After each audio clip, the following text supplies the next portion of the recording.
এখন কীর্তন চলছিল, খুব মুক্ত হয়ে আমরা উপভোগ করেছি, কারণ ঠাকুর খুব কীর্তন পছন্দ করতেন। ঠাকুরের কীর্তনের দলও ছিল, এবং কি মাঝে মধ্যে একদিন হয়তো কীর্তনে ঠাকুর খল বাজিয়েছিল। আর সেদিনই একটা ঘটনা ঘটে গেছে। কীরকম ঘটনাটা বলি, যে এক মা ওই গর্ভবতী ছিলেন, আর তার স্বামীও কিন্তু ওই কীর্তনে ঠাকুরের সঙ্গে যোগ দিয়েছিলেন। তো ঠাকুর ডেকেছে, মাটার স্বামীটা না যেয়ে পারতেছে না, যেহেতু গুরুদেব ডাকছে, কীর্তনের দলে যেতে হবে, কিন্তু প্রসব ব্যথা, কাতর মাটা। তো এই পরিস্থিতিতে মাটা খুব আটকাইতেও পারছে না স্বামীকে, কারণ ঠাকুর গুরুদেব বলে কথা, গুরুদেব ডাকছে যখন, কিভাবে মানা করে, মানাও করতে পারছে না, কিন্তু নিজের আবার কষ্টও হচ্ছে। এই সব কিছু মিলিয়ে স্বামী চলেই গেছে কীর্তনে। তো কীর্তন চলছে প্রচন্ড। ঠাকুর কিন্তু ওই তাণ্ডব কীর্তন করতেন, ঠাকুর যখন কীর্তন করতেন কোনো দিক বিবেচনা না করিয়া। অনেক সময় দেখা গেল যে ঠাকুর কীর্তন করতে করতে ভাব সমাধি হয়ে যেত, কোনো সেন্স থাকতো না তার শরীরে। ওই যে জ্বলন্ত অঙ্গার আঙ্গুলে, বুড়ি আঙ্গুলে দিয়ে ছেঁকা দেওয়ার চেষ্টা করা হতো, কিন্তু তথাপিও তার কোনো সেন্স থাকতো না, কোনো যে হুঁশ থাকতো না। এইরকম তাণ্ডব কীর্তনে রত থাকতো। কিন্তু ওই মাটা প্রসব ব্যথায় কাতর হয়ে ঠাকুরকে, গুরুকে গায়ে মনে ডাকছে যে ঠাকুর, আমার ব্যথা নাশ করো, লাঘব করো।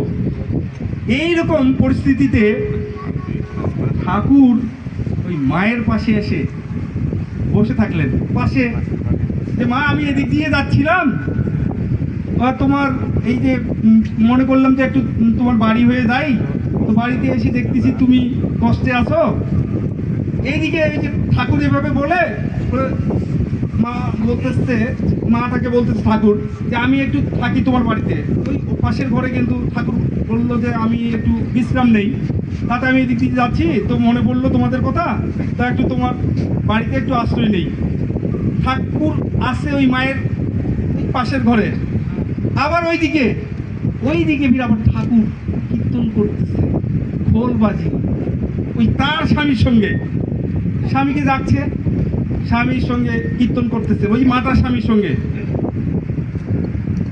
এইদিকে যখন কীর্তন শেষ করে তার স্বামী বাড়িতে আসলো, ভোর সকাল হলো, কিন্তু বাচ্চা প্রসব হয়ে গেছে, ইত্যাদি যেগুলা কার্যক্রম সেগুলাও হয়ে গেছে।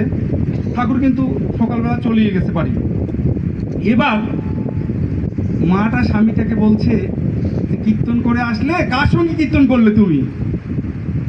তো স্বামী বলছে যে, কেন ঠাকুরের সঙ্গে কীর্তন করছি। বলছে, তুমি আমাকে মিথ্যা কথা বলছো, ঠাকুর তো সারা রাত আমাদের বাড়িতেই ছিল না? বলছে যে ঠাকুর তো আমার বাড়িতেই ছিল, আর তুমি বলছো তোমার সঙ্গে ঠাকুর কীর্তন করছে, দূরে, মাইলখানিক দূরে, তুমি বলছো কীর্তন করতে, আর এখানে আমার কাছে ছিল, কি দুই রকম কথা হচ্ছে না? তো পরে ওই ভক্তটা, ওই মাটার স্বামীটা বুঝলেন যে ঠাকুর তো অন্তর্যামী ভগবান, তিনি সবখানেই থাকতে পারে, একই সঙ্গে অ্যাট এ টাইম সব জায়গাতেই থাকতে পারে তিনি, এইটা বিশ্বাস তো তার আছে। সে বুঝে গেলেন যে ও ঠাকুর তো থাকতেই পারেন, ওইখানেও ছিল, এইখানেও ছিল। তো দেখেন যে গায়ে মনে রাখলে বিপদের সময় ঠাকুর আসতে পারে, শুধু আমাদের এখানে নয়, সব জায়গাতেই তিনি যেতে পারেন। তা আসলে তিনি যাক বা না যাক, সবচেয়ে বড় কথা হচ্ছে, ইম্পর্টেন্ট কথা হচ্ছে বিশ্বাস। ওই বিশ্বাসে কিন্তু মনে হবে যে ঠাকুর আমার সাথেই আছেন।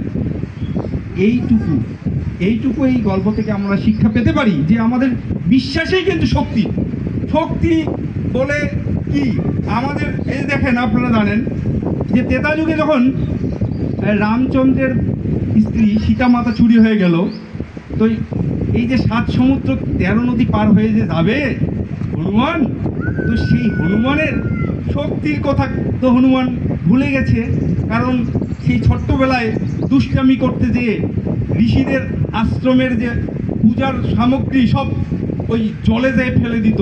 আর সেই কারণে সেই সময় ঋষিরা তাকে অভিশাপ করেছিল যে তুমি তোমার ওই শক্তির কথা ভুলে যাবে, আর যখন কেউ তোমাকে এই শক্তির কথা স্মরণ করিয়ে দিবে তখন শক্তি আবার ফিরে পাবে। এই অভিশাপে হনুমানের কিন্তু শক্তির কথা সব ভুলে বসেছিল। যখন এই 7 সমুদ্র 13 নদী পার হয়ে সীতামাতার সন্ধানে যেতে হবে, এমন পর্যায়ে গরু ইয়া আছে, দেখবেন যে জটায়ু, হ্যাঁ জটায়ু, এবং সেই সঙ্গে আরও ছিল ওই হনুমান ছিল, অঙ্গদ ছিল, বেশ কয়েকজন হনুমান ছিল, তো সুগ্রীব ছিল, এবং কি আরেকজন ছিল ওই হনুমানের মতো করে, ওনার নামটা এই মুহূর্তে আমার খেয়াল আসতেছে না, হ্যাঁ জাম্বুবান। জাম্বুবান তাকে কিন্তু স্মরণ করিয়ে দিল যে তুমি তো পবন পুত্র হনুমান, তুমি অনেক অসীম ক্ষমতার অধিকারী, তুমি ইচ্ছা করলে অনায়াসে এই 7 সমুদ্র 13 নদী উড়েই পার হয়ে যেতে পারো, অঞ্জনী পুত্র হনুমান। যখন এই কথা স্মরণ করিয়ে দিল, হনুমানের মনে বিশ্বাস আসলো, শক্তি ফিরে পেল, তখন সে উড়ে চলে গেল ওই রাবণের বাড়িতে, পঞ্চবটী বনে নাকি তার বাড়িতে, যেখানে সীতামাতা ছিল সেইখানে চলে গেলেন। তাহলে আমরা কি বুঝলাম এখান থেকে? এটা অন্তত বুঝতে পারলাম যে তার বিশ্বাস ফিরে আসলো। বিশ্বাস ফিরে আসলো না, সে যখন স্মরণে আসলো তার যে তার শক্তি আছে, অসীম শক্তি। তা আসলে আমাদের প্রতিপ্রত্যেকের অসীম শক্তি আছে, এটা বিশ্বাস করতে হবে। এটা আমি বলছি না, ঠাকুর বলছেন যে এই যে ভগবান আছে, এইটা উপলব্ধি করব কেমন করে?